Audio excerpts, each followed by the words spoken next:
Hello.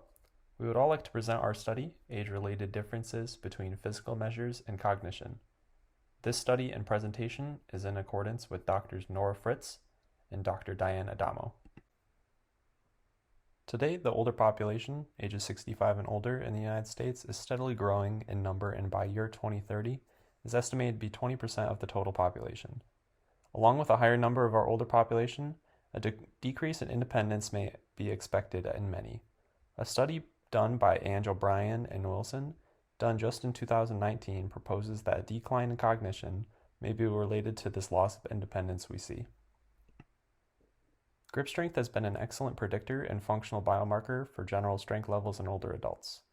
This is used because it is also sensitive to relationships between grip strength and cognitive impairment in those over the age of 65, but there is research lacking in younger populations.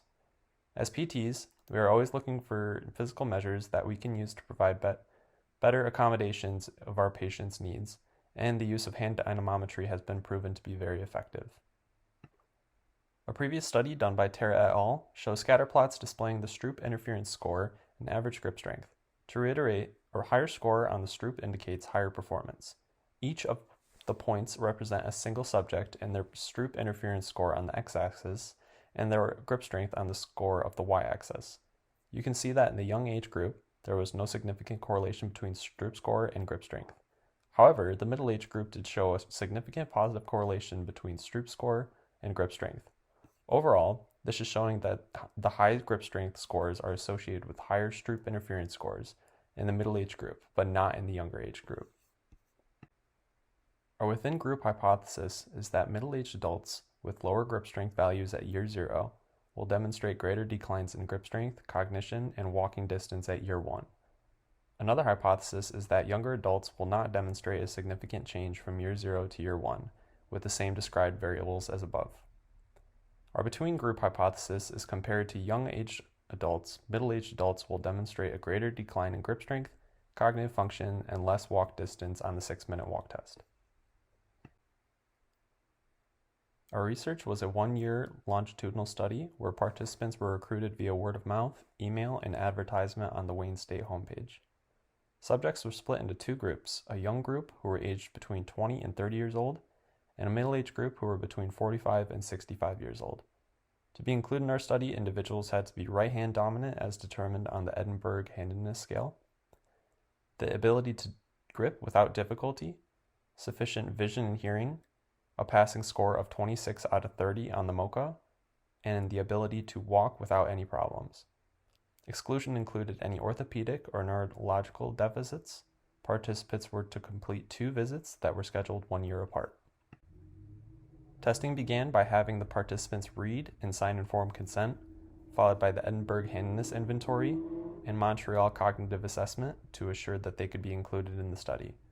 Cognitive and grip strength measures were then completed in a randomized order, followed by a 6-minute walk test. Cognitive measures are shown in the following table and what domain of cognition they each focus on. Each cognitive measure will be performed at each visit and will be administered in a standardized format.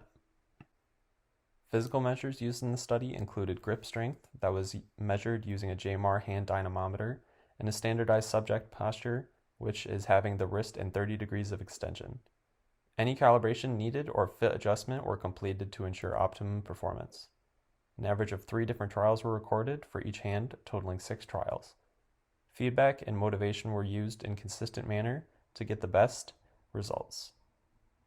The 6-minute walk test was used to assess walking distance on a predetermined path in Eugene Applebaum. When analyzing any correlations between physical and cognitive measures, the young group showed no significant association between grip strength or the 6-minute walk test and any of the cognitive measures we performed between V1 and V2. Middle-age group displayed a significant correlation between Stroop interference V1 scores and the 6-minute walk test scores from V2 with an R value of 0.688. There were no associations found between grip strength or 6-minute walk values and cognitive measures between V1 and V2 for the middle age group. Overall, the findings from the study supported our hypothesis that middle-aged adults would present with decline in physical measures over time, and that the young group would show no significant changes. The results also supported our hypothesis that the middle-age group would have significantly lower results in the cognitive and physical measures when compared to the young group. The Trails A result did not support our hypothesis because the middle-age group showed improvements in their Trial A test between V1 and V2. This may have been due to the fact that some measures are more sensitive to detecting cognitive changes. Future work with larger sample sizes should continue to explore the physical and cognitive declines in populations over the age of 65.